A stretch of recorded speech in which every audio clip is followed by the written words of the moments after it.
मेरे प्यारे देशवासियों,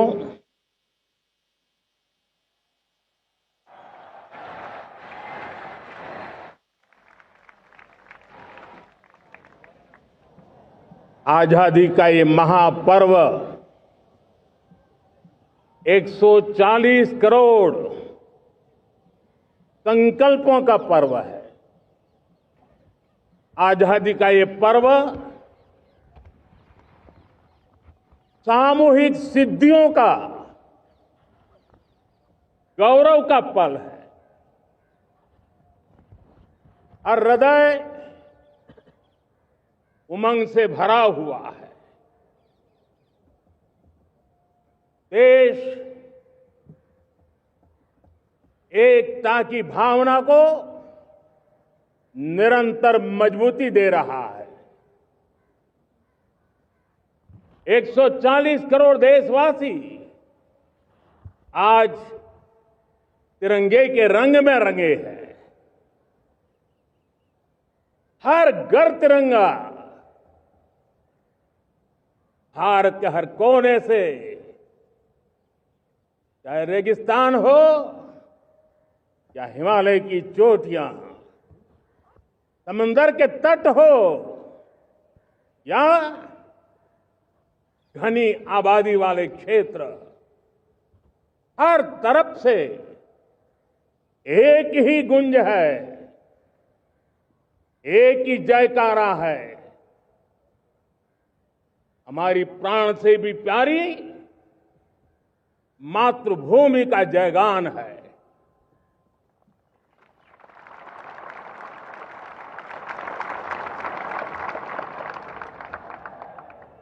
मेरे प्यारे देशवासियों, सन 47 में अनंत संभावनाओं के साथ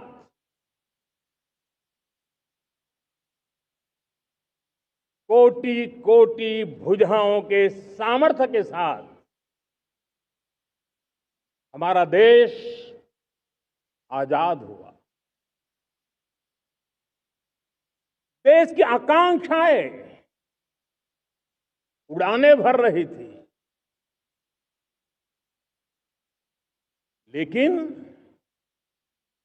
चुनौतियां उससे भी कुछ ज्यादा थी। पूज्य बापू के सिद्धांतों पर चलते हुए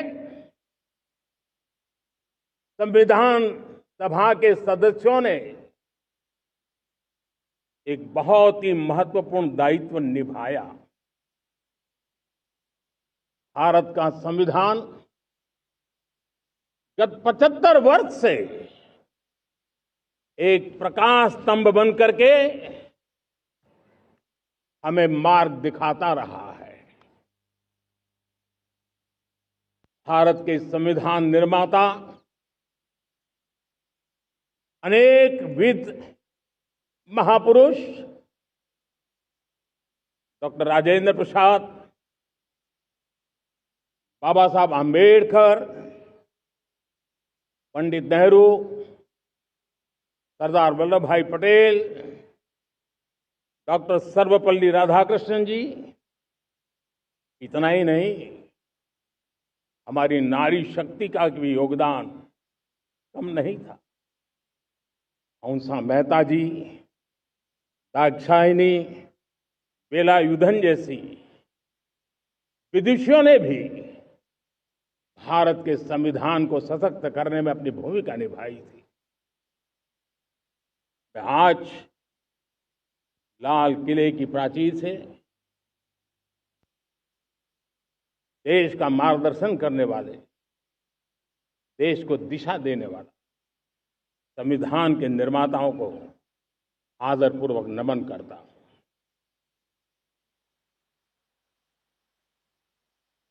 मेरे प्यारे देशवासियों,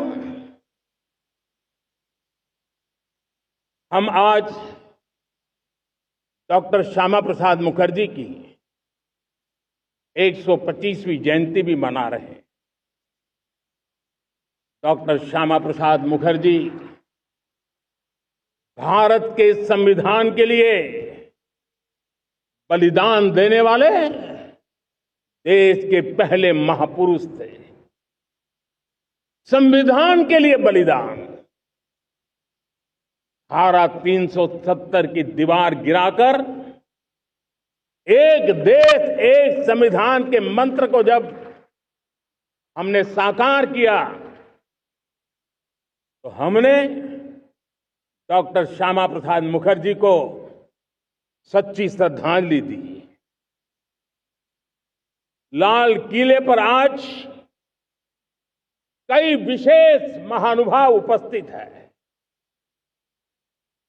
दूर सुदूर गांव के पंचायतों के सदस्य हैं, ड्रोन दीदी के प्रतिनिधि हैं, लखपति दीदी की प्रतिनिधि हैं, खेल जगत से जुड़े लोग हैं, राष्ट्र जीवन में कुछ न कुछ देने वाले यहां महानुभाव उपस्थित हैं। एक प्रकार से यहां मेरी आंखों के सामने मैं लघु भारत के दर्शन कर रहा हूं और टेक्नोलॉजी के माध्यम से विशाल भारत के साथ भी आज लाल किला जुड़ा हुआ है। मैं आजादी के इस महापर्व पर देशवासियों का, विश्व भर में फैलाए हुए भारत प्रेमियों का, हमारे मित्रों का हृदय से बहुत बहुत अभिनंदन करता हूं। साथियों, प्रकृति हम सब की परीक्षा ले रही है।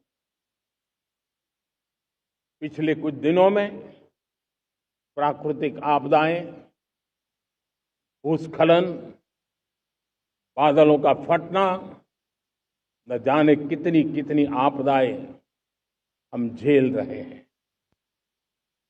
पीड़ितों के साथ हमारी संवेदना है। राज्य सरकारें और केंद्र सरकार मिलकर के बचाव के काम, राहत के काम, पुनर्वसन के काम में पूरी शक्ति से जुटे हुए हैं। साथियों, आज 15 अगस्त का एक विशेष महत्व भी मैं देख रहा। मुझे बहुत गर्व हो रहा है। आज मुझे लाल किले की प्राचीर से ऑपरेशन सिंदूर के वीर जाबाजों को सैल्यूट करने का अवसर मिला है।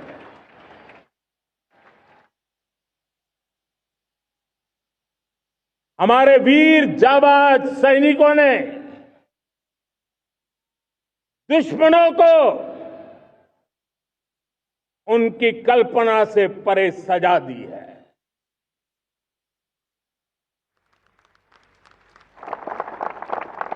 22 अप्रैल को पहलगाम में सीमा पार से आतंकियों ने आकर के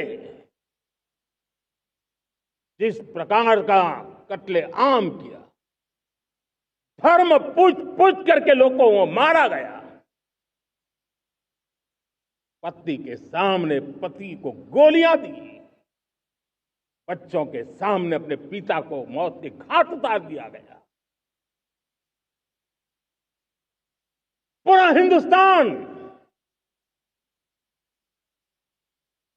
आक्रोश से भरा हुआ था। पूरा विश्व भी इस प्रकार से संहार से चौंक गया था। मेरे प्यारे देशवासियों, ऑपरेशन सिंदूर उसी आक्रोश की अभिव्यक्ति है।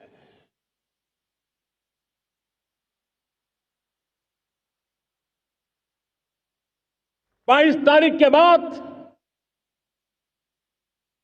हमने हमारे सेना को खुली छूट दे दी। रणनीति वो तय करे, लक्ष्य वो तय करे,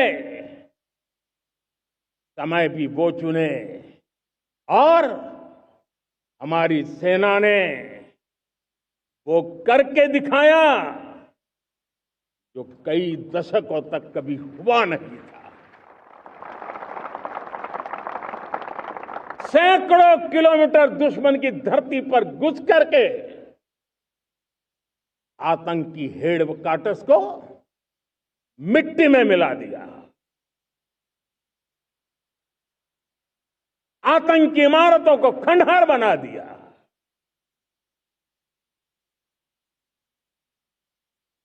पाकिस्तान की नींद अभी भी उड़ी हुई है।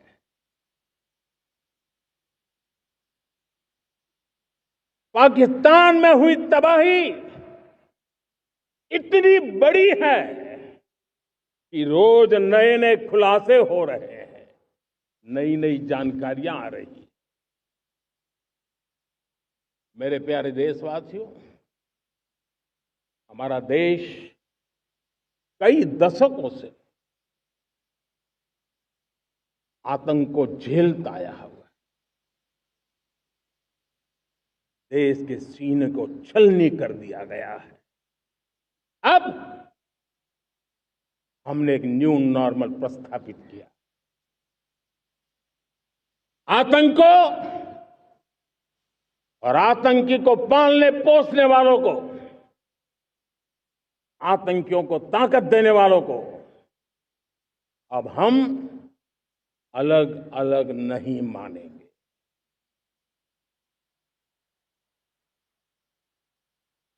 वो मानवता के समान दुश्मन है, उनके बीच कोई फर्क नहीं है। अब भारत ने तय कर लिया है कि न्यूक्लियर की धमकियों को अब हम सहने वाले नहीं हैं। न्यूक्लियर ब्लैकमेल लंबे अरसे से चलाया, अब वो ब्लैकमेल नहीं सहा जाएगा।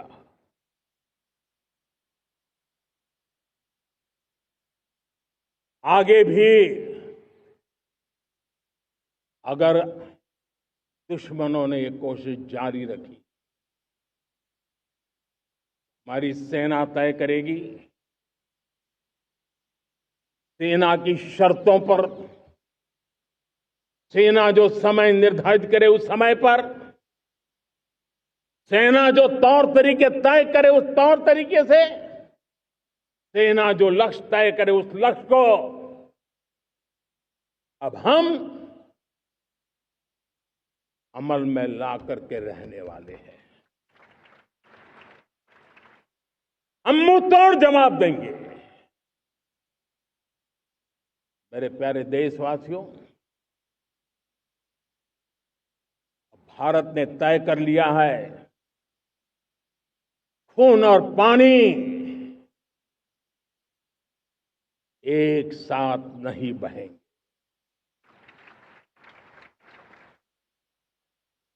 अब देशवासियों को भली भांति पता चला है कि सिंधु का समझौता कितना अन्यायपूर्ण है, कितना एक तरफा है। भारत से निकलती नदियों का पानी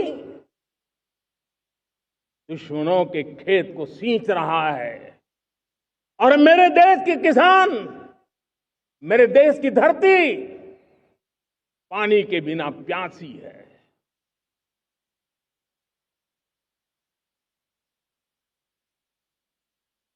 ये ऐसा समझौता था जिसने पिछले 7 दशक से मेरे देश के किसानों का अकल्पनीय नुकसान किया है।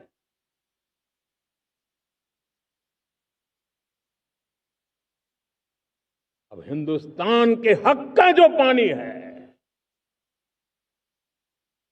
उस पर अधिकार सिर्फ और सिर्फ हिंदुस्तान का है, हिंदुस्तान के किसानों का है।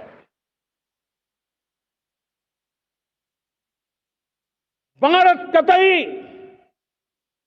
सिंधु समझौते को, उस स्वरूप को दशकों तक सहा है, उस स्वरूप को आगे नहीं सहा जाएगा। किसान हित में, राष्ट्र हित में ये समझौता हमें मंजूर नहीं है।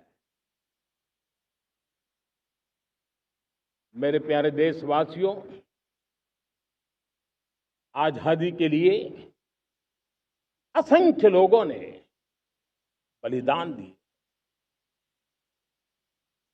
अपनी जवानी खपा दी, जेलों में जिंदगी गुजारी है, फांसी के तख्त पर लटके हैं, कुछ लेने पाने बनने के लिए नहीं, मां भारती के स्वाभिमान के लिए, कोटि कोटि जनों की आजादी के लिए, गुलामी की जंजीरों को तोड़ने के लिए। और मन में एक ही भाव था, स्वाभिमान। साथियों, गुलामी ने हमें निर्धन बना दिया, गुलामी ने हमें निर्भर भी बना दिया, औरों पर हमारी निर्भरता बढ़ती गई। हम सब जानते हैं, आजादी के बाद कोटि कोटि जनों के पेट भरना बड़ी चुनौती थी, लेकिन यही मेरे देश के किसान हैं जिन्होंने खून पसीना एक करके देश के अन्न के भंडार भर दिए।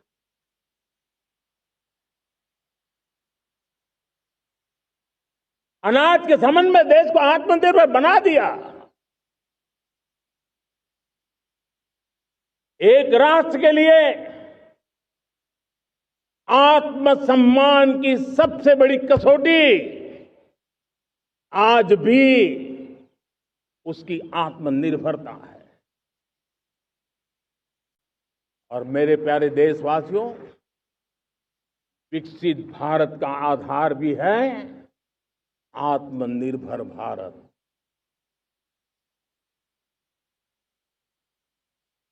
जो दूसरों पर ज्यादा निर्भर रहता है, उसकी आजादी पर उतना ही बड़ा प्रश्न चिन्ह लग जाता है। और दुर्भाग्य तो तब बन जाता है जब निर्भरता की आदत लग जाए, पता ही ना चले हम कब आत्मनिर्भरता छोड़ रहे हैं और कब किसी के निर्भर हो जाते हैं। ये आदत खतरे से खाली नहीं है और इसलिए प्रतिपल जागरूक रहना पड़ता है आत्मनिर्भर होने के लिए। और मेरे प्यारे देशवासियों, आत्मनिर्भरता का नाता सिर्फ आयात और निर्यात, रुपये, पैसे, पाउंड, डॉलर यहां तक सीमित नहीं है। इतना सीमित अर्थ उसका नहीं है। आत्मनिर्भरता का नाता हमारे सामर्थ्य से जुड़ा हुआ है। और जब आत्मनिर्भरता खत्म होने लगती है तो सामर्थ्य भी निरंतर क्षीण होता जाता है। और इसलिए हमारे सामर्थ्य को बचाए रखने, बनाए रखने और बढ़ाए रखने के लिए आत्मनिर्भर होना बहुत अनिवार्य है। साथियों, हमने ऑपरेशन सिंदूर में देखा है मेड इन इंडिया की कमाल क्या थी। दुश्मन को पता तक न चला कि कौन से शस्त्रास्त्र है, ये कौन सा सामर्थ्य है जो पलक भर में उनको नष्ट कर रहा है। सोचिए, अगर हम आत्मनिर्भर होते न होते तो क्या ऑपरेशन सिंदूर इतनी त्वरित गति से हम कर पाते? पता नहीं कौन सप्लाई देगा नहीं देगा, साजो सामान मिलेगा नहीं मिलेगा, इसी की चिंता बनी रहती। लेकिन हमें मेड इन इंडिया की शक्ति हमारे हाथ में थी, सेना के हाथ में थी। इसलिए बिना चिंता, बिना रुकावट, बिना हिचकिचाहट हमारी सेना अपना पराक्रम करती रही।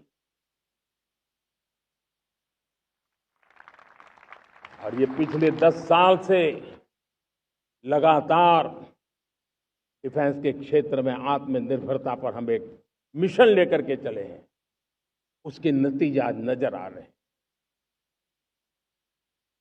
साथियों, मैं एक और विषय पर आपका ध्यान आकर्षित करना चाहता हूं।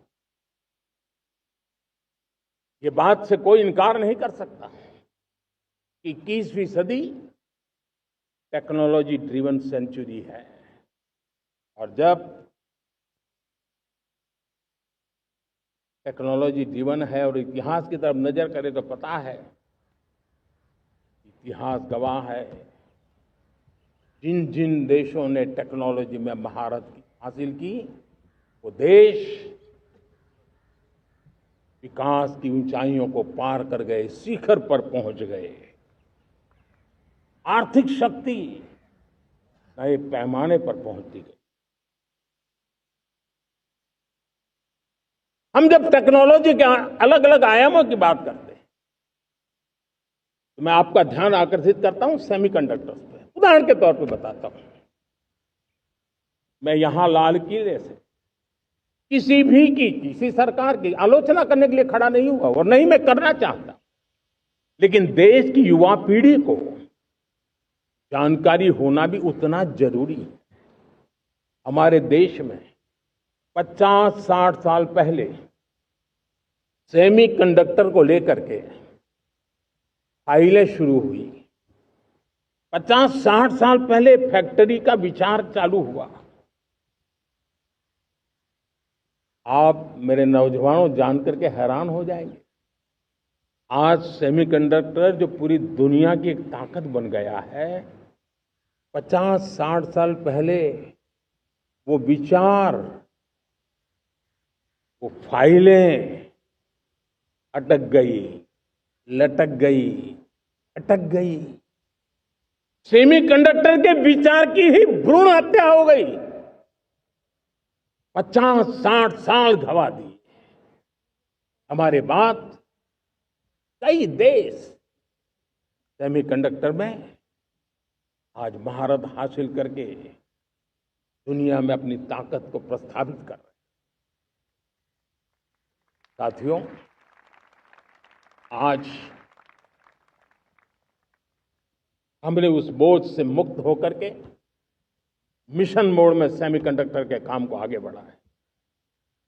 6 अलग अलग सेमीकंडक्टर के यूनिट्स जमीन पर उतर रहे हैं।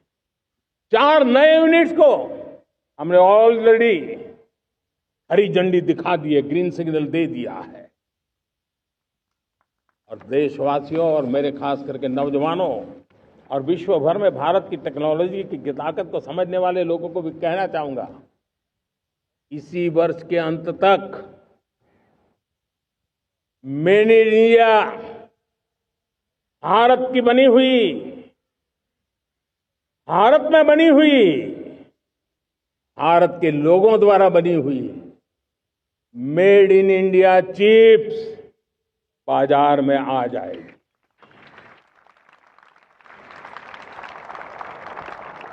मैं दूसरा उदाहरण देना चाहता हूं। अब ऊर्जा के क्षेत्र में हम सब जानते हैं कि हम एनर्जी के लिए बहुत सारे देशों पर डिपेंडेंट है। पेट्रोल हो, डीजल हो, गैस हो, लाखों करोड़ रुपए हमें खर्च करके लाना पड़ता है। हमें इस संकट से देश को आत्मनिर्भर बनाना, ऊर्जा में आत्मनिर्भर बनाना बहुत जरूरी है। हमने बीड़ा उठाया और आज 11 वर्ष में सोलर एनर्जी 30 गुना बढ़ चुकी है। हम नए नए डैम बना रहे हैं ताकि हाइड्रो का विस्तार हो और हमें क्लीन एनर्जी की उपलब्ध हो। भारत मिशन ग्रीन हाइड्रोजन लेकर के आज हजारों करोड़ रुपए इन्वेस्ट कर रहा है। भविष्य की ऊर्जा को ध्यान में रख करके, ऊर्जा के क्षेत्रों को ध्यान में रख करके भारत न्यूक्लियर एनर्जी पर भी बहुत बड़े इनिशिएटिव ले रहा है। न्यूक्लियर एनर्जी में 10 नए न्यूक्लियर रिएक्टर तेजी से काम कर रहे हैं। 2047 तक, जो कि हमने विकसित भारत का लक्ष्य तय किया है, जब देश की आजादी के 100 साल होंगे, हम परमाणु ऊर्जा क्षमता 10 गुना से भी अधिक बढ़ाने का संकल्प लेकर के आगे बढ़ रहे हैं। मेरे प्यारे देशवासियों, रिफॉर्म एक निरंतर प्रक्रिया है।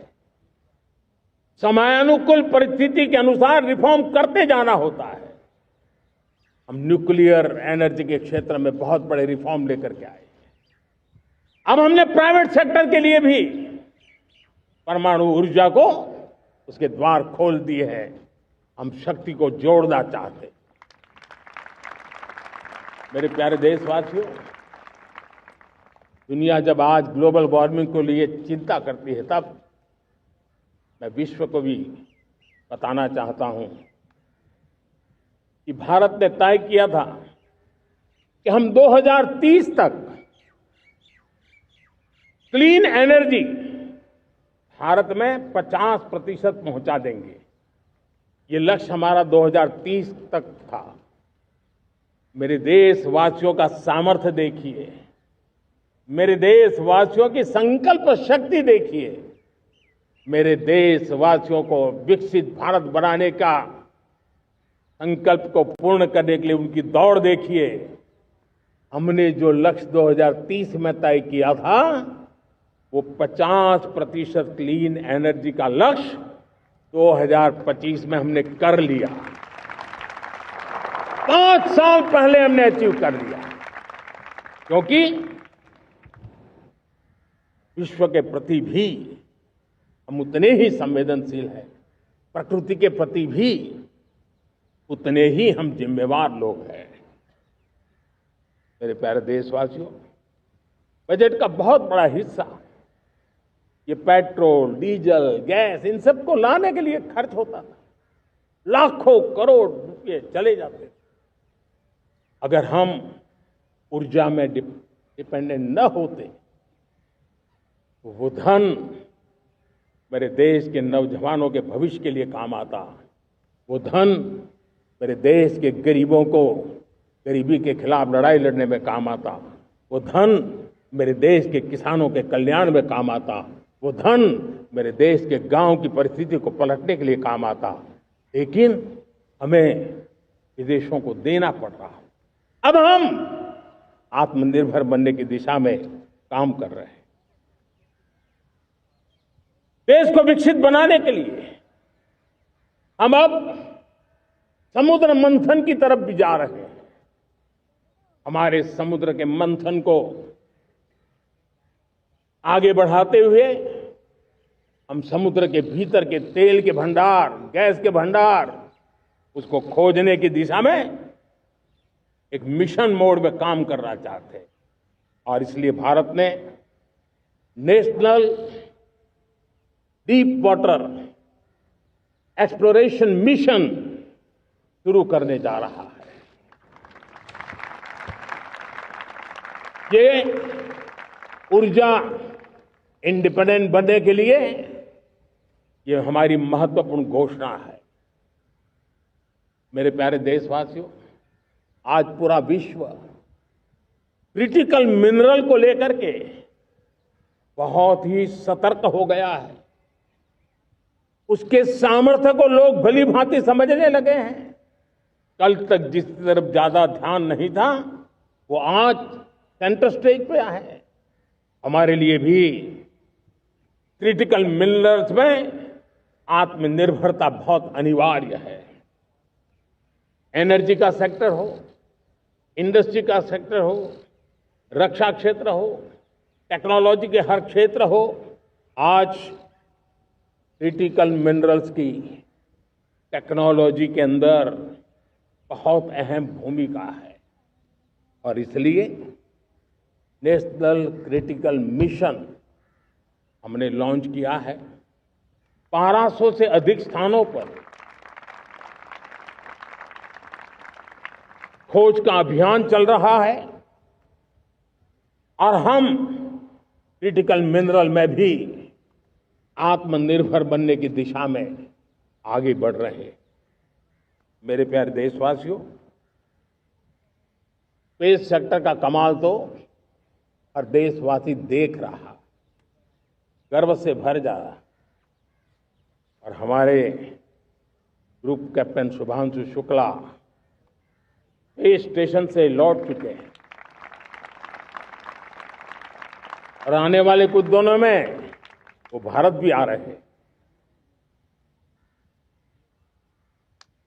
हम स्पेस में भी अपने दम पर आत्मनिर्भर भारत गगनयान की तैयारी कर रहे हैं। हम अपने बलबूते पर हमारा अपना स्पेस स्टेशन बनाने की दिशा में हम काम कर रहे हैं। और पिछले दिनों स्पेस में जो रिफॉर्म किए गए, मुझे बहुत गर्व हो रहा है। मेरे देश के 300 से ज्यादा स्टार्टअप्स आप सिर्फ और सिर्फ स्पेस सेक्टर में काम कर रहे हैं और उन 300 स्टार्टअप में हजारों नौजवान पूरे सामर्थ्य के साथ जुटे हैं। ये है मेरे देश के नौजवानों की ताकत और ये है हमारे देश के नौजवानों के प्रति विश्वास। मेरे प्यारे देशवासियों, 140 करोड़ भारतवासी 2047 में जब आजादी के 100 साल होंगे, विकसित भारत के संकल्प को परिपूर्ण करने के लिए पूरी ताकत से जुटे हैं। इस संकल्प की पूर्ति के लिए भारत आज हर सेक्टर में आधुनिक इकोसिस्टम तैयार कर रहा है और आधुनिक इकोसिस्टम हर क्षेत्र में हमारे देश को आत्मनिर्भर बनाएगा। आज मेरा लाल किले की प्राचीर से मेरे देश के युवा वैज्ञानिकों को, मेरे टैलेंटेड यूथ को, मेरे इंजीनियर्स को और प्रोफेशनल्स को और सरकार के हर विभागों को भी मेरा आह्वान है, क्या हमारा अपना made in India fighter jets के लिए जेट इंजन हमारा होना चाहिए कि नहीं होना चाहिए?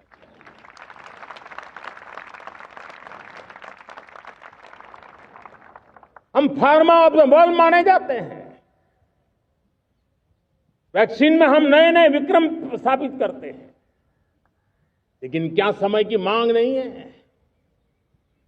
हम रिसर्च और डेवलपमेंट में और ताकत लगाएं, हमारे अपने पेटेंट हो,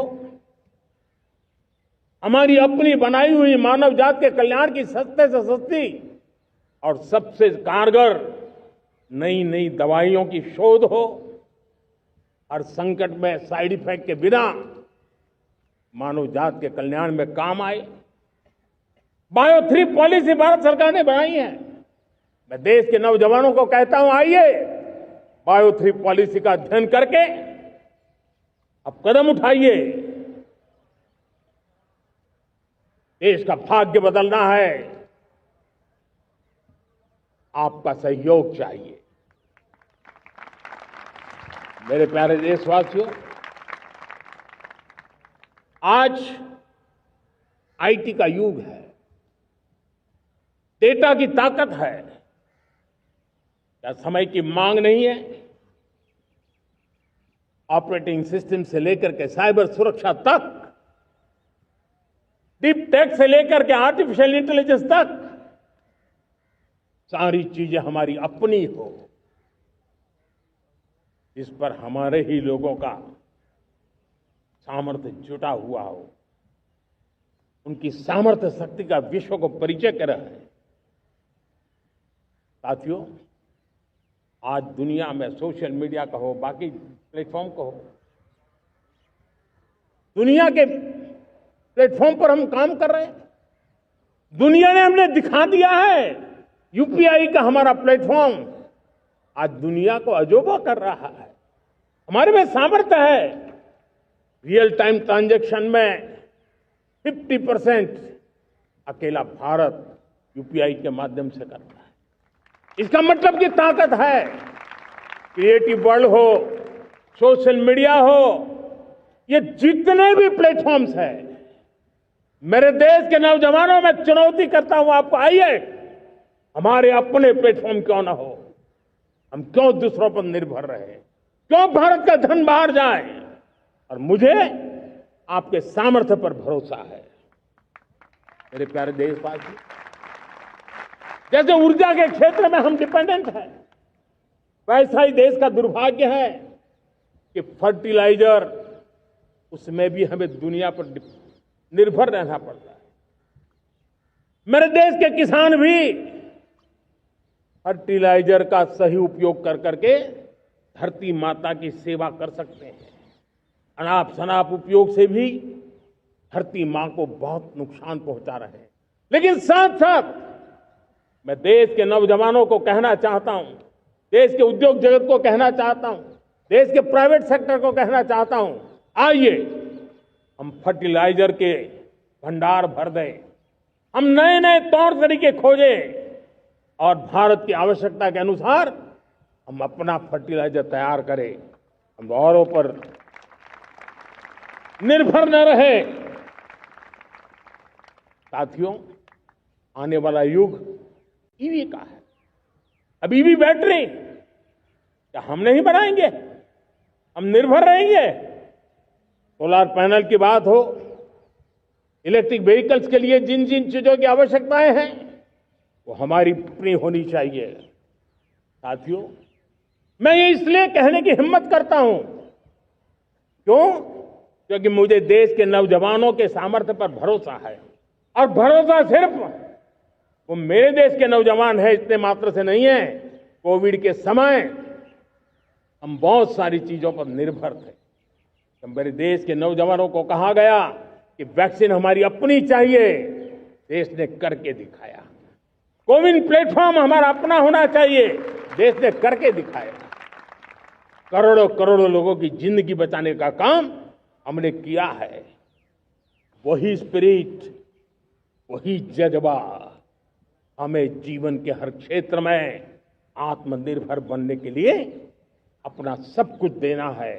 अपना जो बेस्ट है वो हमें दे करके रहना है। साथियों, पिछले 11 साल में एंटरप्रेन्योरशिप, उद्यमशीलता को बहुत बड़ी ताकत मिली।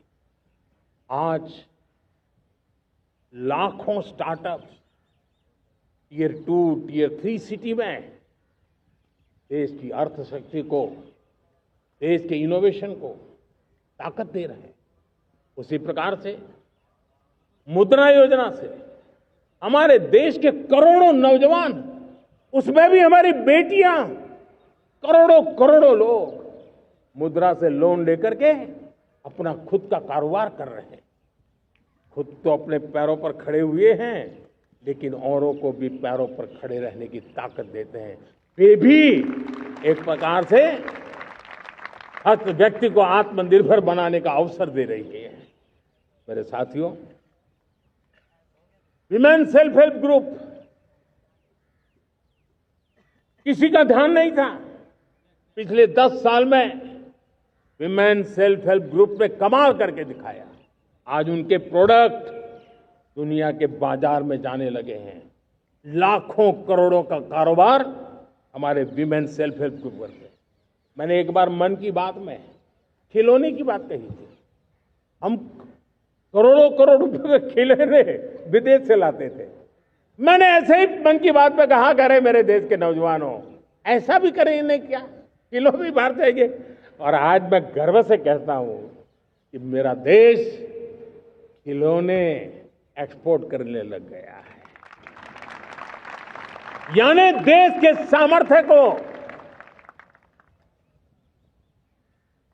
हर प्रकार के अवसर मिले, हर रुकावटों से मुक्ति मिले, उसको सर्वाधिक करने के लिए प्रेरित किया जाए। देश कर सकता है। मैं देश के युवाओं से कहता हूं, आइए आप इनोवेटिव आइडियाज लेकर के, आपके आइडियाज को मरने मत देना दोस्तों। आज का आपका आइडिया हो सकता है आने वाली पीढ़ी का भविष्य बना सकता है। मैं आपके साथ खड़ा हूं, मैं आपके लिए काम करने के लिए तैयार हूं, आपका साथी बन के काम करना तैयार हूं। आप आइए, हिम्मत जुटाइए, इनिशिएटिव लीजिए। जो युवा मैन्युफैक्चरिंग के बारे में सोचते हैं, आइए आगे बढ़िए। सरकार के नियमों में बदलाव करना है, मुझे बताइए। अब देश रुकना नहीं चाहता है। 2047 दूर नहीं है, एक एक पल की कीमत है और हम एक भी पल गंवाना नहीं चाहते दोस्तों।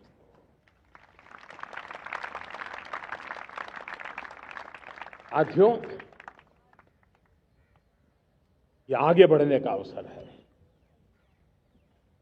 बड़े सपने देखने का अवसर है, संकल्प के लिए समर्पित होने का अवसर है। जब सरकार आपके साथ है और मैं स्वयं आपके साथ हूं, तब हम नया इतिहास बना सकते हैं। साथियों, आज नेशनल मैन्युफैक्चरिंग मिशन पर बहुत तेजी से काम हो रहा है। हमारे एमएसएमईज, उसका लोहा दुनिया मानती है।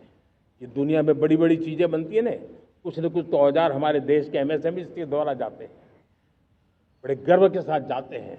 लेकिन हम कॉम्प्रिहेंसिव इंटीग्रेटेड विकास की राह पर जाना चाहते हैं और इसलिए उनकी शक्ति बढ़े। और उसमें भी मैंने पहले एक बार लाल किले से कहा था, जीरो डिफेक्ट जीरो इफेक्ट। आज कहना चाहता हूं कि हमें विश्व बाजार में अपने सामर्थ्य का लोहा मनवाना है, तो हमें क्वालिटी में निरंतर नई ऊंचाइयों को पार करना। दुनिया क्वालिटी को स्वीकार करती है, हमारी गुणवत्ता सबसे ज्यादा हो और सरकार के भी प्रयास हो, रॉ मटेरियल की भी उपलब्धि हो, हमारी प्रोडक्शन की कॉस्ट कैसे कम हो, हम उसमें दम रह रहे। और साथियों, हम सभी जो उत्पादन के क्षेत्र में लगे हैं, उन सबका मंत्र होना चाहिए, दाम कम लेकिन दम ज्यादा। हमारी हर प्रोडक्ट का दम ज्यादा हो लेकिन दाम कम हो। इस भाव को लेकर के हमें आगे बढ़ना है। मेरे प्यारे देशवासियों, आजादी के लिए अनगिनत लोगों ने बलिदान दिए हैं। मैंने पहले भी कहा, जवानी खपा दी, फांसी पे लटक गए। क्यों? स्वतंत्र भारत के लिए 75-100 साल पहले का वो कालखंड याद कीजिए। पूरा देश स्वतंत्र भारत के मंत्र को लेकर के जीता था। आज समय की मांग है, स्वतंत्र भारत का मंत्र लेकर के जीने वालों ने हमें स्वतंत्र भारत दिया। आज 140 करोड़ देशवासियों का एक ही मंत्र होना चाहिए, समृद्ध भारत। अगर कोटि कोटि लोगों के बलिदान से स्वतंत्र भारत हो सकता है, तो कोटि कोटि लोगों के संकल्प से, पुरुषार्थ से, आत्मनिर्भर बनने से वोकल फॉर लोकल की बात करने से, स्वदेशी का मंत्र को जापने से समृद्ध भारत भी बन सकता है। वो पीढ़ी स्वतंत्र भारत के लिए खप गई थी, ये पीढ़ी समृद्ध भारत के लिए नए कदम उठाए, यही समय की मांग है। और इसलिए मैं आज बार बार आग्रह करता हूं और मैं देश के सभी इन्फ्लुएंसर्स को कहना चाहता हूं, इस मंत्र को आगे बढ़ाने में मेरी मदद कीजिए। मैं सभी राजनीतिक दलों को, राजनेताओं को सबसे कहता हूं कि आइए, ये किसी राजनीतिक दल का एजेंडा नहीं है, भारत हम सबका है। हम मिलकर के वोकल फॉर लोकल उस मंत्र को हर नागरिक के जीवन का मंत्र बनाएं। भारत में बनी हुई, भारत के नागरिकों के पसीने से बनी हुई वो चीजें जिसमें भारत की मिट्टी की महक हो और जो भारत के आत्मनिर्भर के संकल्प को ताकत देता हो, हम उसी को खरीदेंगे, हम उसी का उपयोग करेंगे, हम उस दिशा में आगे आए। यह हमारा सामूहिक संकल्प हो, देखते ही देखते हम दुनिया बदल देंगे। दोस्तों,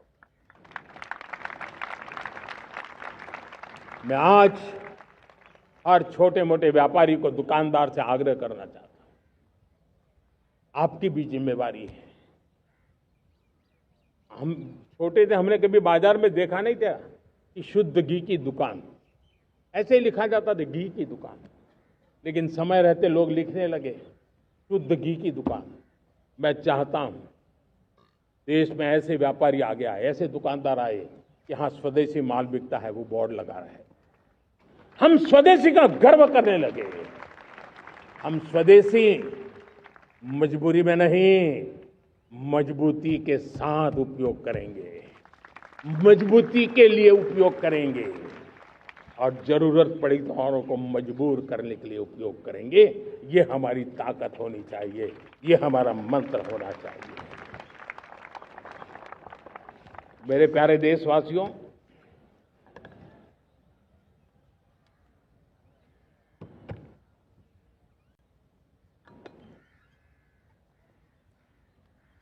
मुझे बहुत लंबे समय से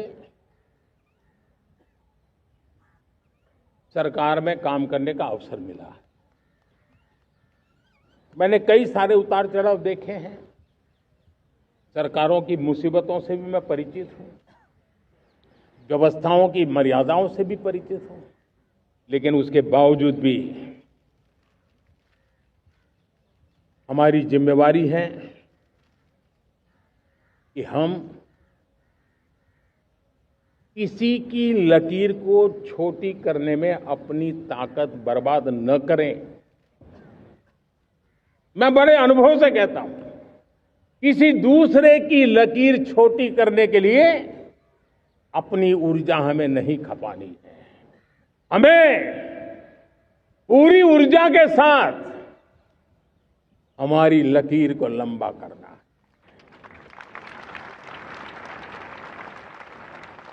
हम अगर अपनी लकीर लंबी करते हैं तो दुनिया भी हमारा लोहा मानेगी। आज जब वैश्विक परिस्थितियों में आर्थिक स्वार्थ दिनों दिन बढ़ रहा है, तब समय की मांग है कि हम उन संकटों के रोते बैठने की जरूरत नहीं है, हिम्मत के साथ हम अपनी लकीर को लंबी करें। और मैं 25 साल के शासन के अनुभव से कह सकता हूं, अगर ये रास्ता हमने चुन लिया, हर किसी ने चुन लिया, तो फिर कोई स्वार्थ हमें अपनी चंगुल में नहीं फंसा सकता है। मेरे प्यारे देशवासियों, बीता दशक रिफॉर्म, परफॉर्म, ट्रांसफॉर्म कर रहा है, लेकिन अब हमें और नई ताकत से जुड़ना है। पिछले दिनों हमने कई रिफॉर्म्स किए। एफडीआई हो, इंश्योरेंस कंपनी की बात हो, विश्व की यूनिवर्सिटीज को भारत के अंदर स्थान देने की बात हो, कई रिफॉर्म्स किए हैं। 40,000 से ज्यादा अनावश्यक कंप्लायंसेस को हमने खत्म किया है। इतना ही नहीं, 1500 से अधिक पुराने कानून जो बाबा आदम के जमाने के थे, उन सबको हमने खत्म कर दिया है। हमने दर्जनों कानूनों को सरल करने के लिए संसद में जाकर के जनता के हितों को सर्वोपरि रख करके बदलाव किए हैं। इस बार भी हो हल्ला के बीच लोगों तक बात पहुंची नहीं होगी, लेकिन एक बहुत बड़ा रिफॉर्म इनकम टैक्स एक्ट में हुआ है। करीब 280 से ज्यादा धाराएं हमने समाप्त करने का निर्णय किया है। और साथियों, सिर्फ आर्थिक मोर्चे पर ही रिफॉर्म नहीं, हमने नागरिक के जीवन को भी आसान बनाने के लिए रिफॉर्म किए। इनकम टैक्स रिफंड की बात हो, रिफॉर्म का परिणाम है। फेसलेस असेसमेंट की बात हो, रिफॉर्म का परिणाम है। 12 लाख तक आज इनकम टैक्स से मुक्ति दे देना देश का जो भविष्य बनाने में उत्सुक है, ऐसा मेरा मध्यम वर्ग का परिवार आज फूला नहीं समा रहा है। कभी किसी ने सोचा नहीं था कि 12 लाख रुपए तक का इनकम टैक्स पर जीरो कर दिया जाएगा। आज कर लिया है। जब देश का सामर्थ्य बढ़ता है तो देशवासियों को लाभ मिलता है। अंग्रेजों के जमाने से दंड संहिता में हम दबे पड़े थे। दंड का भय दिखा करके जीवन चल रहा था। 75 साल आजादी के ऐसे ही गए। हमने दंड संहिता को खत्म कर दिया, न्याय संहिता को ले आए हैं। न्याय संहिता में भारत के नागरिक के प्रति विश्वास का भाव है। भारत के नागरिक के अंदर अपनेपन का भाव है, संवेदनशीलताओं से भरा हुआ है। हमने रिफॉर्म की यात्रा को तेज करने के लिए बीड़ा उठाया। हम बहुत तेजी से आगे बढ़ना चाहते हैं। मैं चाहता हूं देशवासियों, देश के लिए कर रहा हूं, मैं मेरे लिए नहीं कर रहा हूं, किसी का बुरा करने के लिए नहीं कर रहा हूं। मेरे राजनीतिक दल, मेरे प्रतिस्पर्धी साथी भी देश की इस उज्जवल भविष्य के लिए आगे आए, हमारा साथ दे। स्ट्रक्चरल रिफॉर्म्स की बात हो, रेगुलेटरी रिफॉर्म्स की बात हो, पॉलिसी रिफॉर्म की चर्चा हो, प्रोसेस रिफॉर्म की चर्चा हो, प्रोसीड्यूरल रिफॉर्म्स करने की जरूरत हो, हर प्रकार के रिफॉर्म्स ये आज हमने मकसद बना करके चले हैं। और मेरे प्यारे देशवासियों, नेक्स्ट जनरेशन रिफॉर्म्स के लिए हमें एक टास्क फोर्स गठित करने का निर्णय किया है। ये टास्क फोर्स समय सीमा में इस काम को पूरा करे। वर्तमान नियम, कानून, नीतियां, रीतियां 21वीं सदी के अनुकूल, वैश्विक वातावरण में अनुकूल और भारत को 2047 में विकसित राष्ट्र बनाने के संदर्भ में नए सिरे से तैयार हो और उसका समय सीमा में अपना कार्य पूरा करने के लिए इस टास्क फोर्स की रचना की है। साथियों, ये रिफॉर्म के कारण जो नए लोग अपना भविष्य बनाने चाहते हैं उनको तो हिम्मत मिलेगी। हमारे स्टार्टअप्स हो, हमारे लघु उद्योग हो, हमारे गृह उद्योग हो, उन लोग उद्यमियों को उनकी कंप्लायंस कॉस्ट बहुत कम हो जाएगी और उसके कारण उनको एक नई ताकत मिलेगी। जो एक्सपोर्ट की दुनिया में उनको लॉजिस्टिक सपोर्ट के कारण, व्यवस्थाओं में बदलाव के कारण उनको एक बहुत बड़ी ताकत मिलेगी। साथियों, ऐसे ऐसे कानून है हमारे देश में। छोटी छोटी चीजों के लिए जेल में डालने के कानून है। आप हैरान हो जाएंगे, किसी ने नजर नहीं दौड़ाई। मैं पीछे लगा हूं, ये मेरे देश के नागरिकों को जेल में बंद करने वाले जो अनावश्यक कानून है वो खत्म होने चाहिए। हम संसद में पहले भी बिल लाए थे, इस बार भी लेके आए हैं। साथियों, इस दिवाली में आपकी डबल दिवाली का काम मैं करने वाला हूं। इस दिवाली में आपको एक बहुत बड़ा तोहफा देशवासियों को मिलने वाला है। पिछले 8 साल से हमने जीएसटी का बहुत बड़ा रिफॉर्म किया। पूरे देश में टैक्स के बर्डन को कम किया, टैक्स की व्यवस्थाओं को सरल किया और 8 साल के बाद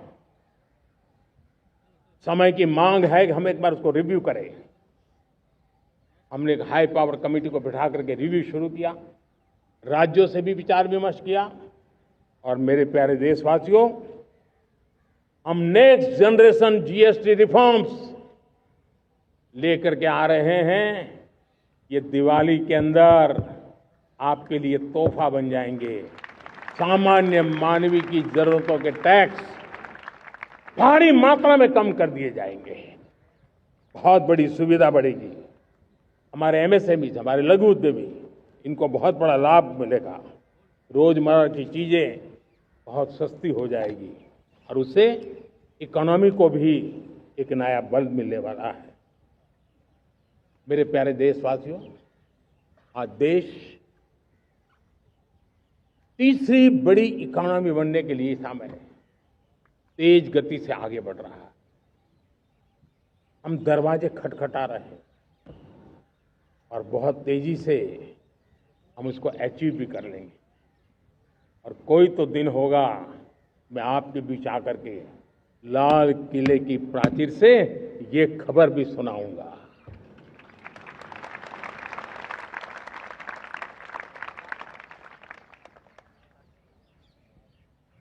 आज भारत की अर्थव्यवस्था और आर्थिक स्थिति को लेकर पूरी दुनिया आश्वस्त है। इतनी अस्थिरता के बीच आशा की किरण बना हुआ है भारत का फाइनेंशियल डिसिप्लिन, भारत की फाइनेंस की ऊर्जा। संकट के घेरे में जब अर्थव्यवस्था पड़ी हुई है, तब भारत ही उसे बाहर निकलेगा, ये भरोसा दुनिया में पनपा है। आज इन्फ्लेशन कंट्रोल में है, फॉरेन एक्सचेंज रिजर्व हमारे बहुत मजबूत है, हमारे मैक्रो इकोनॉमिक इंडिकेटर्स बहुत मजबूत है। ग्लोबल रेटिंग एजेंसी भी लगातार भारत की सराहना करती हैं, भारत की अर्थव्यवस्था पर ज्यादा से ज्यादा विश्वास व्यक्त कर रही है। ये बढ़ती हुई अर्थव्यवस्था का लाभ मेरे देश के गरीबों को मिले, मेरे देश के किसानों को मिले, मेरे देश की नारी शक्ति को मिले, मेरे देश के मध्यम वर्ग को मिले, मेरे देश की विकास धारा को ताकत देने वाला बने। उस दिशा में हम नए नए प्रयास करें। आज युवाओं के लिए नए नए सेक्टर्स में हमारे नौजवानों के लिए अवसर बन रहे हैं। स्किल डेवलपमेंट, स्वरोजगार, बड़ी बड़ी कंपनियों में इंटर्नशिप, इस पर एक बहुत बड़े स्तर पर अभियान चल रहा है। और इसलिए देश के नौजवानों, आज मैं आपके लिए भी एक खुश खबर लेकर के आया। मेरे देश के नौजवानों के लिए आया। आज 15 अगस्त है। आज 15 अगस्त के ही दिन मेरे देश के युवाओं के लिए 1 लाख करोड़ रुपए की योजना हम चालू कर रहे हैं, लागू कर रहे हैं। आज से प्रधानमंत्री विकसित भारत रोजगार योजना आज ही 15 अगस्त को लागू हो रही है। ये आपके लिए बहुत खुशखबरी है। इस योजना के तहत निजी क्षेत्र में पहली नौकरी पाने वाले नौजवान को, बेटे बेटी को 15,000 रुपया सरकार की तरफ से दिए जाएंगे। कंपनियों को भी नए रोजगार देने के अवसर जो भी ज्यादा जुटाएगा उनको भी प्रोत्साहन राशि दी जाएगी। प्रधानमंत्री विकसित भारत रोजगार योजना करीब करीब 3.5 करोड़ नौजवानों को रोजगार के नए अवसर बनाएगी। मैं सभी नौजवानों को इसके लिए बहुत बहुत बधाई देता हूं। मेरे प्यारे देशवासियों, आज भारत में नारी शक्ति का लोहा हर कोई मानने लगा। बढ़ती इकोनॉमी की लाभार्थी हमारी नारी है, लेकिन बढ़ती इकोनॉमी को गति देने में भी हमारी नारी का बहुत बड़ा योगदान भी, हमारी मातृशक्ति का योगदान है, हमारी स्त्री शक्ति का योगदान है। स्टार्टअप से लेकर स्पेस सेक्टर तक हमारी बेटियां छाई हुई हैं, खेल के मैदान में छाई हुई हैं, फौज में चमक रही है। आज गर्व के साथ नारी कंधे से कंधा मिला करके देश की विकास यात्रा में भागीदार हो रही। देश गर्व से भर गया जब एनडीए की विमेन कैडेट्स उनका पहला पास आउट हुआ था। पूरा देश गर्व से भर गया था। सारे टीवी चैनल उसी के पीछे लगे हुए थे। कितने बड़े गौरव की पल थी। Self help group, 10 crore self help group की बहनें क्या कमाल कर रही है। नमो ड्रोन दीदी नारी शक्ति की एक नई पहचान बनी। गांव में मुझे एक बहन मिली, वो कहती मुझे अब तो गांव वाले पायलट कह करके बुलाते हैं। बड़े गर्व से कह रही, ज्यादा पढ़ी लिखी नहीं थी लेकिन उसका रतबा पैदा हुआ है। साथियों, हमने 3 करोड़ महिलाओं को लखपति दीदी बनाने का संकल्प लिया था। 3 करोड़। और मुझे आज संतोष है कि हम तेज गति से काम कर रहे हैं। समय से पहले 3 करोड़ का लक्ष्य पार कर लेंगे। और आज मैं खुशी से देश को बताना चाहता हूं कि मेरे नारी शक्ति का सामर्थ्य देखिए। देखते ही देखते 2 करोड़ महिलाएं लखपति दीदी बन चुकी है। आज कुछ लखपति दीदी हमारे सामने बैठी है। ये है मेरे सामर्थ्य। और मेरा विश्वास है दोस्तों, भारत की विकास यात्रा में उनकी भागीदारी बढ़ने वाली। मेरे प्यारे देशवासियों, मेरे देश के किसानों का भारत की अर्थव्यवस्था में बहुत बड़ा योगदान है। भारत के किसानों की मेहनत रंग ला रही है। पिछले साल अनाज के उत्पादन में मेरे देश के किसानों ने के पुराने सारे विक्रम तोड़ दिए। ये सामर्थ्य है मेरे देश का। इतनी ही जमीन, लेकिन व्यवस्थाएं बदली, पानी पहुंचने लगा, अच्छे सीड्स मिलने लगे, किसानों को अच्छी सुविधाएं मिलने लगी, तो वो अपना सामर्थ्य देश के लिए बढ़ा रहा है। आज भारत दूध, दाल, जूट जैसे उत्पादन में नंबर 1 है दुनिया में। आज दुनिया का दूसरा सबसे बड़ा फिश प्रोड्यूसर। मेरे मछुआरा भाई बहनों की ताकत देखिए। फिश प्रोड्यूशन में दुनिया में हम दूसरे नंबर पर पहुंच चुके हैं। आज भारत चावल, गेहूं, फल और सब्जी के उत्पादन में भी दुनिया में दूसरे नंबर पर पहुंच चुका है। साथियों, आपको खुशी होगी, मेरे देश के किसान जो पैदावार देते हैं, आज वो उत्पादन दुनिया के बाजार में पहुंच रहा है। 4 लाख करोड़ रुपया एग्रो प्रोडक्ट का एक्सपोर्ट हुआ है। ये मेरे देश के किसानों ने हमें ताकत दिखाई है। हम छोटे किसान हो, पशुपालक हो, मछुआरे हो, देश के विकास की अनेक योजनाओं का लाभ आज हम उन तक पहुंचा रहे हैं। पीएम किसान सम्मान निधि हो, रेन वाटर हार्वेस्टिंग हो, सिंचाई की योजनाएं हो, क्वालिटी सीड्स हो, फर्टिलाइजर की आवश्यकता हो, हर क्षेत्र में आज और किसान को एक भरोसा हो गया है फसल बीमा का।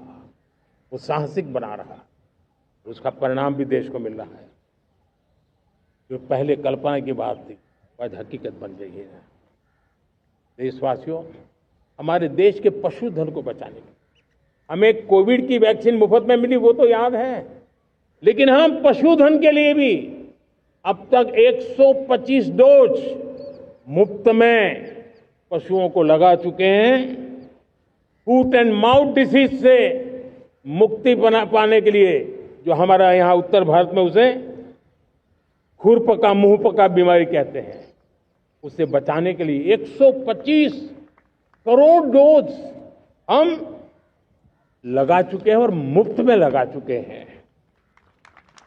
हम खेती के मामले में देश के वो जिले जहां के किसान औरों से पीछे रह गए, किसी न किसी कारण से 100 जिले ऐसे हैं जहां अपेक्षाकृत कम खेती है, और इसलिए हमने 100 जिले आइडेंटिफाई किए हैं पूरे देश में से, और वहां के किसानों को एम्पावर करना, किसानों को शक्ति देना, किसानों को मदद करने का एक अभियान चलाया है। और इसके लिए पीएम धन धान्य कृषि योजना का आरंभ किया है। पीएम धन धान्य कृषि योजना वो देश के 100 जिले जहां थोड़ी सी भी मदद कर देंगे तो वहां का किसान भी भारत के अन्य किसानों की बराबरी कर देगा। मेरे प्यारे देशवासियों, भारत के किसान, भारत के पशुपालक, भारत के मछुआरे, ये हमारी सबसे बड़ी प्राथमिकता है। भारत के किसान, भारत के मछुआरे, भारत के पशुपालक, उनसे जुड़ी किसी भी अहितकारी नीति के आगे मोदी दीवार बन के खड़ा है।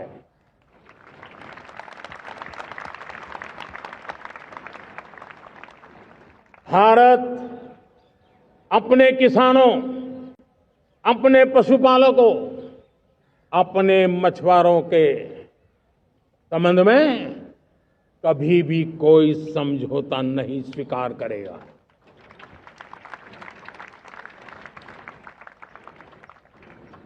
प्यारे देशवासियों, गरीबी क्या होती है मुझे किताबों में पढ़ना नहीं पड़ा है, मैं जानता,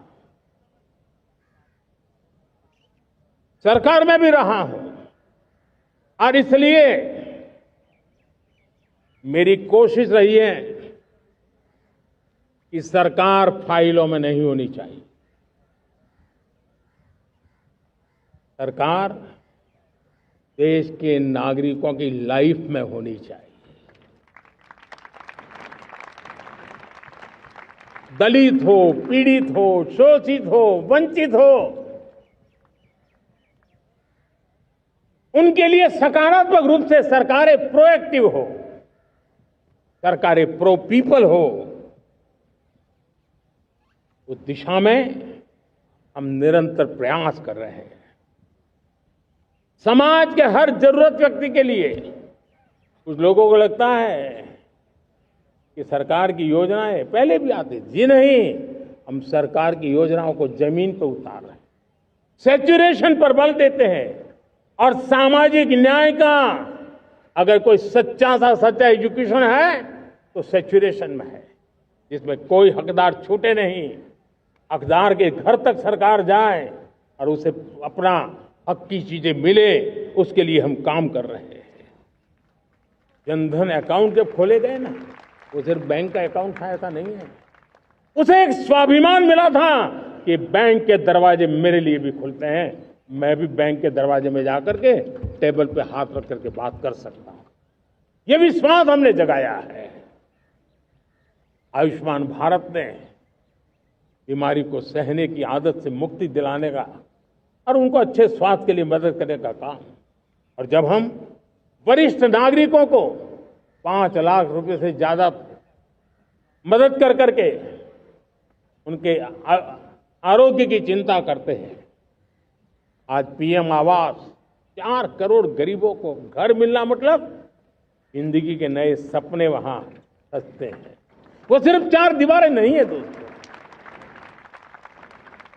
रेहड़ी पटरी वालों के लिए पीएम स्वनिधि योजना, जो कभी ब्याज के चक्कर में फंसा रहता था, आज पीएम स्वनिधि से रेहड़ी पटरी वाला भी, और आपने देखा वो यूपीआई से पैसे लेता है, यूपीआई से पैसे देता है। ये बदलाव आखिरी व्यक्ति तक चिंता लोगों की लाइफ में सरकार होनी चाहिए। उसी के कारण ये जमीन से जुड़ी योजनाएं बनती हैं और जमीन से जुड़ी योजनाएं जमीन पर उतरती हैं और जमीन से उतरी हुई योजनाएं जीवन में बदलाव लाने का एक सशक्त माध्यम बन जाती हैं। एक समय था, गरीब हो, पीड़ित हो, आदिवासी हो, वंचित हो, दिव्यांग हो, हमारी विधवा माताएं बहनें हो, अपने हक के लिए दर दर भटकते रहते थे। सरकारी दफ्तरों में चक्कर लगाते लगाते जिंदगी पूरी हो जाती। आज सरकार आपके दरवाजे पर आती है, सैचुरेशन के अप्रोच को लेकर के आती है। करोड़ों लाभार्थियों को सरकारी योजनाओं का लाभ मिल रहा है। डायरेक्ट बेनिफिट ट्रांसफर एक बहुत बड़ा क्रांतिकारी काम हुआ है। साथियों, गरीबी हटाओ के नारे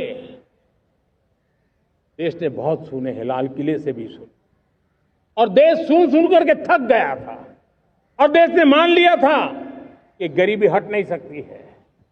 लेकिन जब हम योजनाओं को गरीब के घर तक ले जाते हैं, विश्वास को गरीब के मन में हम पैदा करते हैं, तब मेरे देश के 25 करोड़ गरीब गरीबी को परास्त कर करके, गरीबी से बाहर निकल करके एक नया इतिहास बनाते हैं। आज 10 करोड़ गरीब और 10 वर्ष में 25 करोड़ से ज्यादा गरीब गरीबी को परास्त कर करके गरीबी से बाहर निकले हैं और एक न्यू मिडिल क्लास तैयार हुआ है।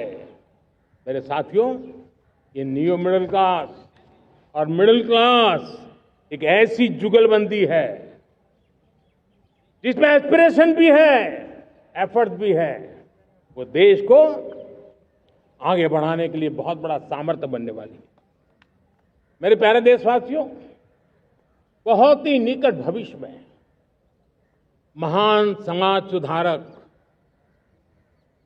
महात्मा ज्योतिबा फुले जी की 200वीं जयंती आ रही है। हम उस जयंती के समारोह शुरू करने जा रहे हैं और महात्मा ज्योतिबा फुले के सिद्धांत, उन्होंने जो मंत्र दिए, उसमें हमारे लिए प्रेरणा है।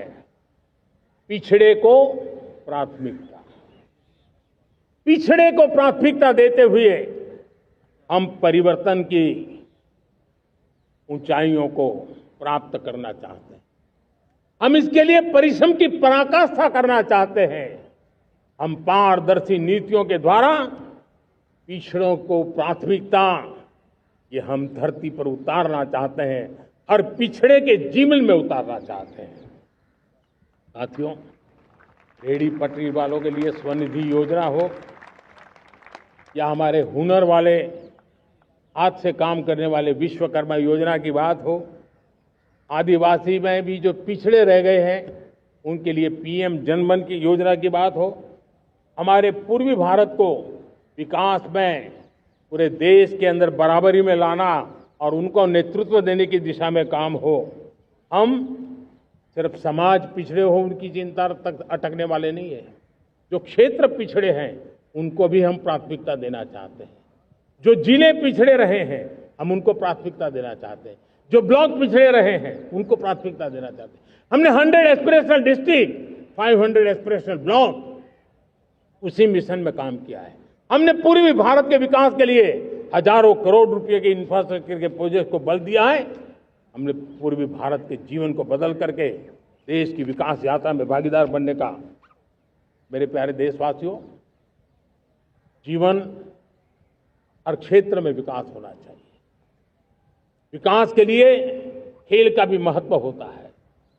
और मुझे खुशी है कि एक जमाना था जहाँ बच्चे खेल में अगर समय लगाते तो माँ बाप ज्यादा पसंद नहीं करते थे।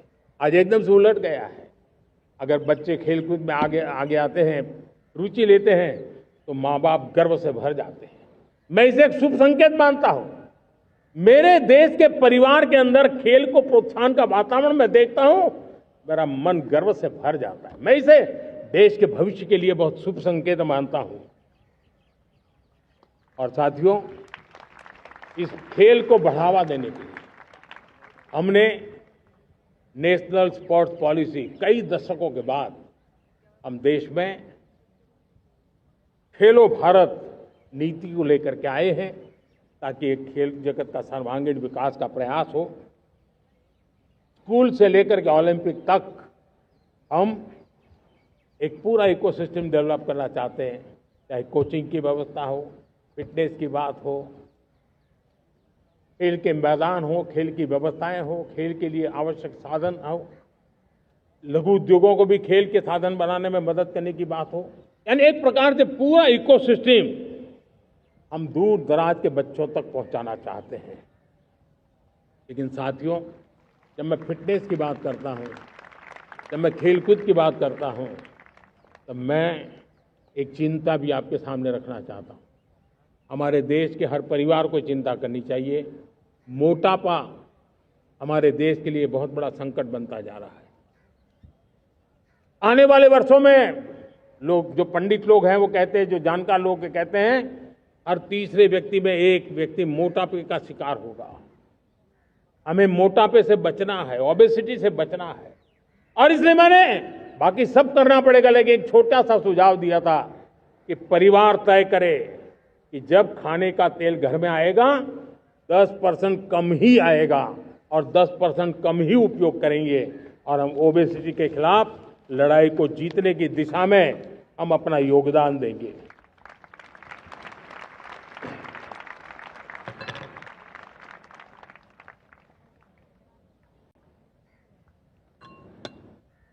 मेरे प्यारे देशवासियों, हमारा देश भाग्यवान है।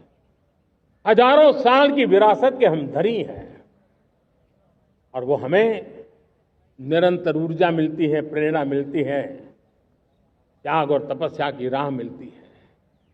आज गुरु तेग बहादुर, यह वर्ष गुरु तेग बहादुर जी का 350वां शहीदी वर्ष है। देश की संस्कृति की रक्षा, भारत के मूल्यों की रक्षा के लिए उन्होंने अपना सब कुछ न्योछावर कर दिया। मैं आज उनको नमन करता हूं। साथियों, हमारी संस्कृति की ताकत हमारी विविधता है। हम विविधता को सेलिब्रेट करना चाहते हैं। हम विविधता को सेलिब्रेट करने की आदत बनाना चाहते हैं। यह हमारा गौरव है कि हमारा भारत माँ का यह बगीचा कितने विविध प्रकार के फूलों से सजा हुआ है, कितनी विविधताएं हैं। ये विविधता हमारे लिए एक बहुत बड़ा, हमारी विरासत है, बहुत बड़ा गौरव है। हमने प्रयागराज के महाकुंभ में देखा भारत की विविधता को कैसे जिया जाता है। एक स्थान पर करोड़ों लोग, एक ही भाव, एक ही प्राण, एक ही प्रयास, दुनिया के लिए बहुत बड़ा अजूबा है। महाकुंभ की वो सफलता भारत की एकता की, भारत के सामर्थ्य की दुहाई देती है। साथियों, हमारा देश भाषाओं की विविधता से बहुत ही भरा हुआ है, पुलकित है। और इसीलिए हमने मराठी, असमिया, बांग्ला, पाली, प्राकृत को क्लासिकल लैंग्वेज का दर्जा दिया है। और मेरा मत है, हमारी भाषाएं जितनी विकसित होगी, हमारी सभी भाषाएं जितनी समृद्ध होगी, हमारे नॉलेज के सिस्टम को भी उतना ही बल मिलने वाला है। और हमारी वो ताकत है, आज जब डेटा का जमाना है ना, तो ये ताकत दुनिया के लिए भी बड़ी ताकत बन सकती है। इतना सामर्थ्य हमारी लैंग्वेज में। हमें हमारी सभी भाषाओं पर गर्व होना चाहिए।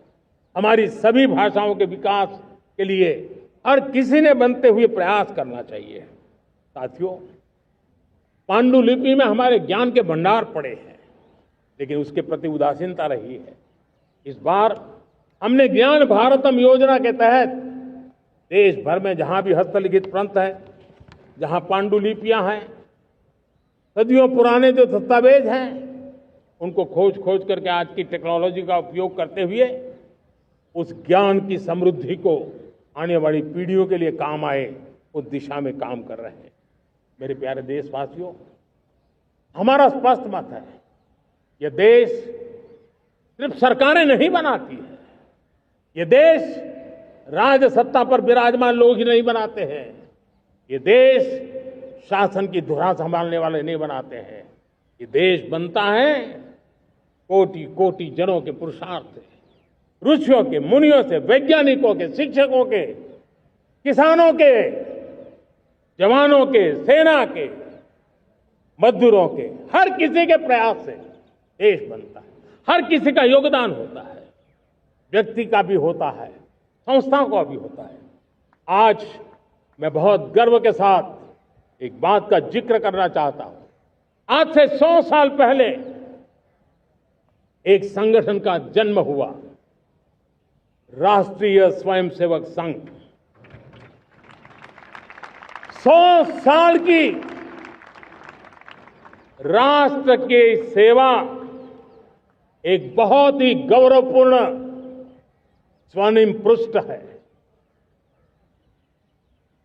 व्यक्ति निर्माण से राष्ट्र निर्माण के संकल्प को लेकर के 100 साल तक मां भारती का कल्याण का लक्ष्य लेकर के लक्षावधि स्वयंसेवकों ने मातृभूमि के कल्याण के लिए अपना जीवन समर्पित किया है। सेवा, समर्पण, संगठन और अप्रतिम अनुशासन, ये जिसकी पहचान रही है, ऐसा राष्ट्रीय स्वयंसेवक संघ दुनिया का ये सबसे बड़ा एनजीओ है। एक प्रकार से 100 साल का उसका समर्पण का इतिहास है।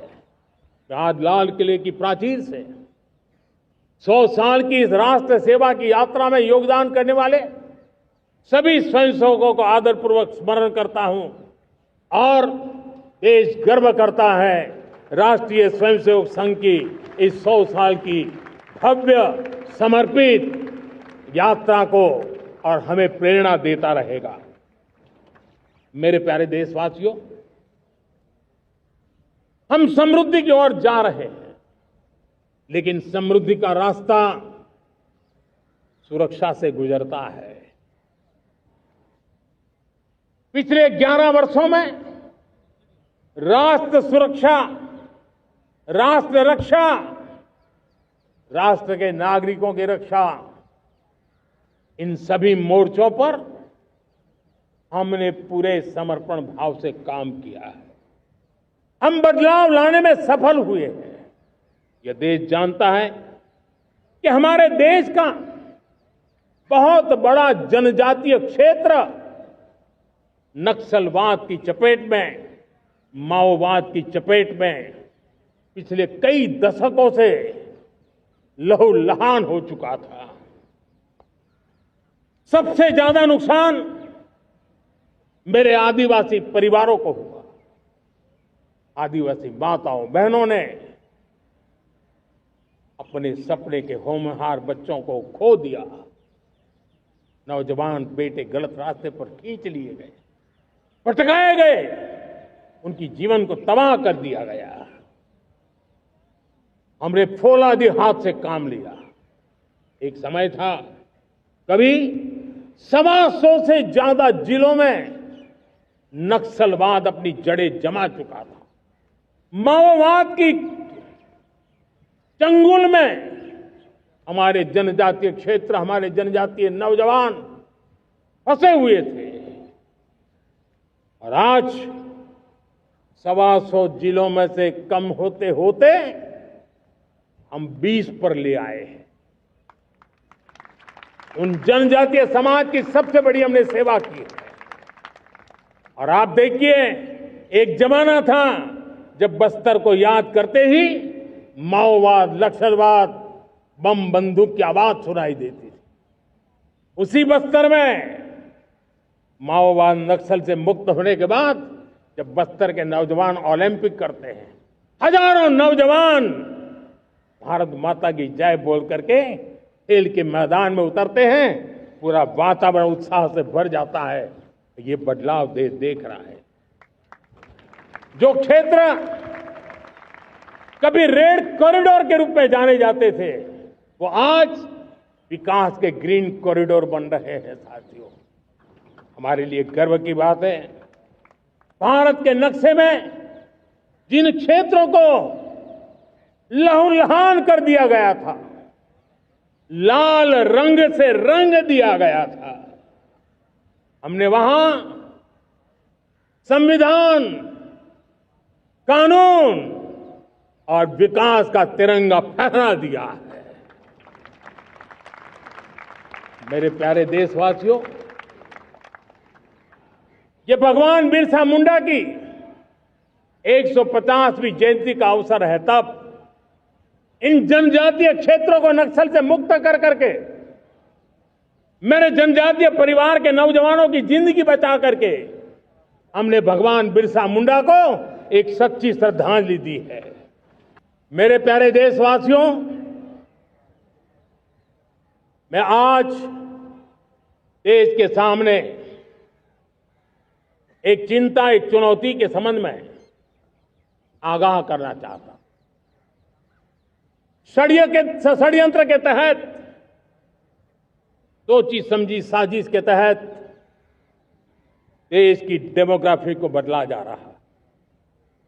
एक नए संकट के बीज बोए जा रहे हैं। और ये घुसपैठिए मेरे देश के नौजवानों की रोजी रोटी छीन रहे हैं। एक घुसपैठिए मेरे देश की बहन बेटियों को निशाना बना रहे हैं। ये बर्दाश्त नहीं होगा। ये घुसपैठिए भोले भाले आदिवासियों को भ्रमित करके उनकी जमीनों पर कब्जा कर रहे हैं। ये देश सहन नहीं करेगा। और इसलिए मेरे प्यारे देशवासियों, जब डेमोग्राफी परिवर्तन होता है, सीमावर्ती क्षेत्रों में डेमोग्राफी में परिवर्तन होता है, तब राष्ट्रीय सुरक्षा के लिए संकट पैदा होता है। देश की एकता, अखंडता और प्रगति के लिए ये संकट पैदा, सामाजिक तनाव के बीज बो देता है। और कोई देश अपना देश घुसपैठियों के हवाले नहीं कर सकता है। दुनिया का कोई देश नहीं कर सकता है, तो हम भारत को कैसे कर सकते हैं? हमारे पूर्वजों ने त्याग और बलिदान से आजादी पाई है, हमें स्वतंत्र भारत दिया है। उन महापुरुषों के प्रति हमारा कर्तव्य है कि हम हमारे देश में ऐसी हरकतों को स्वीकार न करें। उनकी सच्ची श्रद्धांजलि होगी। और इसलिए मैं आज लाल किले की प्राचीर से कहना चाहता हूं, हमने एक हाई पावर्ड डेमोग्राफी मिशन शुरू करने का निर्णय किया है।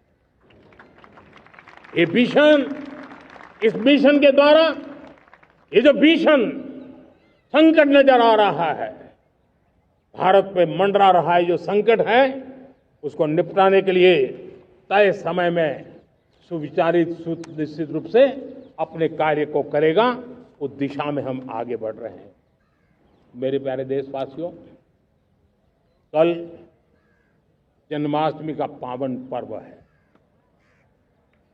भगवान श्री कृष्ण का जन्मोत्सव देश में मनाया जाता है। साथियों, जब मुझे भगवान श्री कृष्ण याद आते हैं तो हम देख रहे हैं कि पूरे विश्व में आज युद्ध के तौर तरीके बदल रहे हैं। हमने देखा है कि भारत युद्ध के हर नए तौर तरीकों को निपटने में समृद्ध है। हमने ऑपरेशन सिंदूर में दिखा दिया है। टेक्नोलॉजी में जो भी महारत थी, पाकिस्तान ने हमारे सैन्य ठिकानों पर, हमारे एयरबेस पर, हमारे संवेदनशील स्थानों पर, हमारे आस्था के केंद्रों पर, हमारे नागरिकों पर मिसाइल्स, ड्रोन अनगिनत मात्रा में उन्होंने वार किया। देश ने देखा है, लेकिन देश को सुरक्षित रखने के जो प्रयास पिछले 10 साल में हुए हैं, उस ताकत का परिणाम था कि उनके हर हमले को हमारे जाबाजों ने और हमारी टेक्नोलॉजी ने तिनके की तरह बिखेर दी।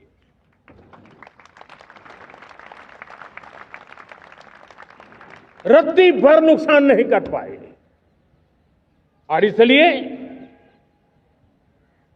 जब युद्ध के मैदान में टेक्नोलॉजी का विस्तार हो रहा है, टेक्नोलॉजी हावी हो रही है, तब राष्ट्र की रक्षा के लिए, देश के नागरिकों की सुरक्षा के लिए हमें भी, हमने जो आज महारत पाई है, वो महारत का और विस्तार करने की जरूरत है।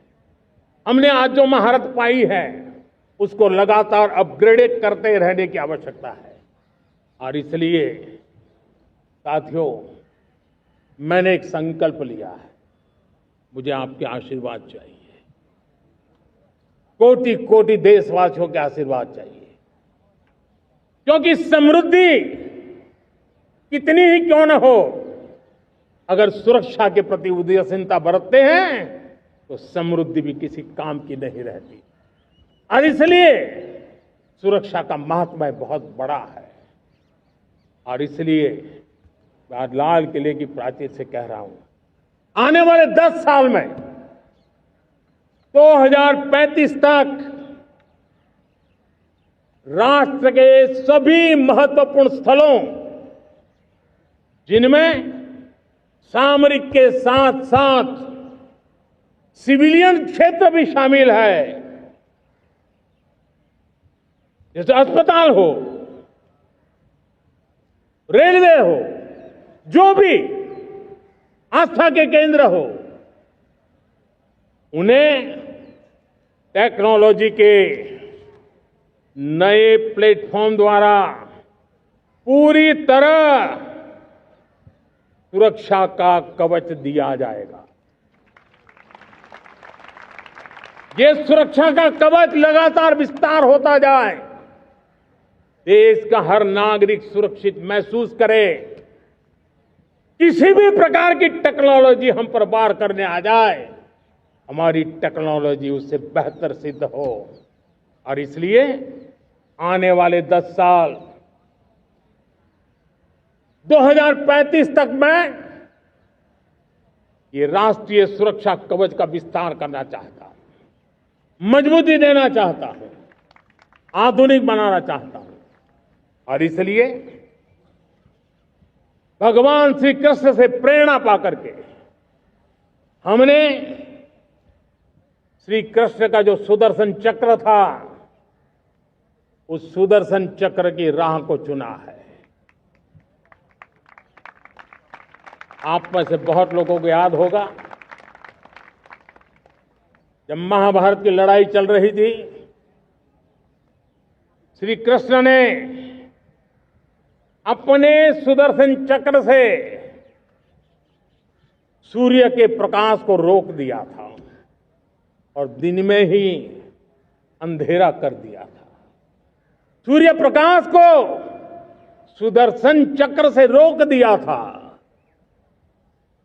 और तब अर्जुन ने जो शपथ ली थी जयद्रथ का वध करने की, उस प्रतिज्ञा को अर्जुन पूर्ण कर पाए थे। वो सुदर्शन चक्र के पराक्रम और रणनीति का परिणाम था। अब देश सुदर्शन चक्र मिशन लॉन्च करेगा।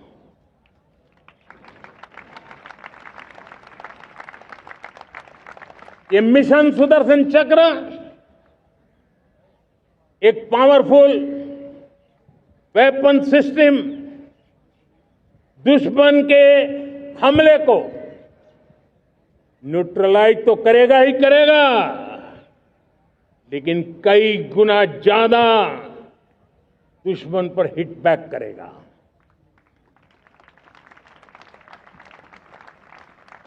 हमने भारत के इस मिशन सुदर्शन चक्र के लिए कुछ मूलभूत बातें भी तय की है। आने वाले 10 सालों में हम उसको प्रखरता से आगे बढ़ाना चाहते हैं। एक तो ये पूरी आधुनिक सिस्टम, इसके लिए रिसर्च, डेवलपमेंट, उसकी मैन्युफैक्चरिंग हमारे देश में ही हो, हमारे देश के नौजवानों के टैलेंट से हो, हमारे देश के लोगों के द्वारा बनी। दूसरा, एक ऐसी व्यवस्था होगी जो वॉरफेयर के हिसाब से भविष्य में क्या क्या संभावनाएं हैं उसका हिसाब किताब लगा करके +1 की स्ट्रेटेजी वर्कआउट करेगी। और तीसरा, सुदर्शन चक्र की एक ताकत थी, वो बहुत ही प्रिसाइज, जहां जाना था वहीं जाता था और वापस श्री कृष्ण के पास लौट के आता था। हम इस सुदर्शन चक्र के द्वारा भी टारगेटेड प्रिसाइज एक्शन के लिए भी व्यवस्था को विकसित करने की दिशा में आगे बढ़ेंगे। और इसलिए युद्ध के बदलते तौर तरीकों में राष्ट्र की सुरक्षा, नागरिकों की सुरक्षा के लिए मैं बड़े प्रतिबद्धता के साथ इस कार्य को आगे बढ़ाने के लिए वचन देता हूं। मेरे प्यारे देशवासियों, जब हम लोकतंत्र की बात करते हैं, स्वतंत्र भारत की बात करते हैं, तब हमारा संविधान हमारे लिए सर्वोच्च दीप स्तंभ होता है, हमारा प्रेरणा का केंद्र होता है। लेकिन आज से 50 साल पहले भारत के संविधान का गला घोंट दिया गया था, भारत के संविधान के पीठ पे छुरा भोंक दिया गया था, देश को जेल खाना बना दिया गया था, आपातकाल लगा दिया गया था, इमरजेंसी थोप दी गई थी। इमरजेंसी के 50 साल हो रहे। देश की किसी भी पीढ़ी ने संविधान की हत्या के इस पाप को कभी भूलना नहीं चाहिए। संविधान की हत्या करने वाले पापियों को नहीं भूलना चाहिए। और हमें भारत के संविधान के प्रति अपने समर्पण को और मजबूती देते आगे बढ़ना चाहिए। वो हमारी प्रेरणा है। मेरे प्यारे देशवासियों, मैंने इसी लाल किले से पंच प्रण की बात कही थी। मैं आज लाल किले से फिर से एक बार मेरे देशवासियों का पुनः स्मरण जरूर करना चाहता हूं। विकसित भारत बनाने के लिए न हम रुकेंगे, न हम झुकेंगे। हम परिश्रम की पराकाष्ठा करते रहेंगे और अपनी आंखों के सामने 2047 में विकसित भारत बना करके रहेंगे। मेरे प्यारे देशवासियों, हमारा दूसरा प्रण है कि हम हमारे जीवन में, हमारी व्यवस्थाओं में, हमारे नियम कानून परंपराओं में गुलामी का एक भी कण अब बचने नहीं देंगे। हम हर प्रकार की गुलामी से मुक्ति पाकर के ही रहेंगे। मेरे प्यारे देशवासियों, हम अपनी विरासत पर गर्व करेंगे। हमारी पहचान का सबसे बड़ा आभूषण, सबसे बड़ा गहना, सबसे बड़ा मुकुटमणि हमारी विरासत है। हम विरासत का गर्व करेंगे। मेरे प्यारे देशवासियों, इन सब के लिए एकता, ये मंत्र सबसे बड़ा शक्तिशाली मंत्र है। और इसलिए एकता की डोर को कोई काट न सके, ये हमारा सामूहिक संकल्प होगा। मेरे प्यारे देशवासियों, मां भारती के प्रति कर्तव्य निभाना ये पूजा से कम नहीं है, तपस्या से कम नहीं है, आराधना से कम नहीं है। और उसी भाव से हम सब मातृभूमि के कल्याण के लिए परिश्रम की पराकाष्ठा करते हुए 2047 विकसित भारत के लक्ष्य को पार करने के लिए अपने आप को अपा देंगे, अपने आप को झोंक देंगे। जो भी सामर्थ्य है, कोई भी अवसर को छोड़ेंगे नहीं। इतना ही नहीं, नए अवसरों को निर्माण करेंगे और निर्मित करने के बाद हम 140 करोड़ देशवासियों के सामर्थ्य से आगे बढ़ते ही रहेंगे, बढ़ते ही रहेंगे, बढ़ते ही रहेंगे। मेरे प्यारे देशवासियों, हमें याद रखना है, 140 करोड़ देशवासियों को याद रखना है, परिश्रम में जो तपा है, परिश्रम में जो तपा है, उसने ही तो इतिहास रचा है। परिश्रम में जो तपा है, उसने ही तो इतिहास रचा है। जिसने फौलादी चट्टानों को तोड़ा है, जिसने फौलादी चट्टानों को तोड़ा है, उसने ही समय को मोड़ा है। जिसने फौलादी चट्टानों को तोड़ा है, उसने ही समय को मोड़ा है। और समय को मोड़ देने का भी, समय को मोड़ देने का भी यही समय है, सही समय है। मेरे प्यारे देशवासियों, एक बार फिर आप सबको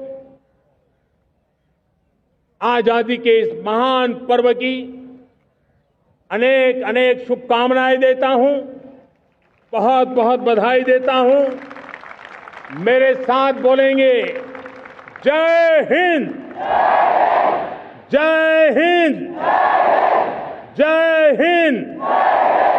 भारत माता की, भारत माता की, भारत माता की।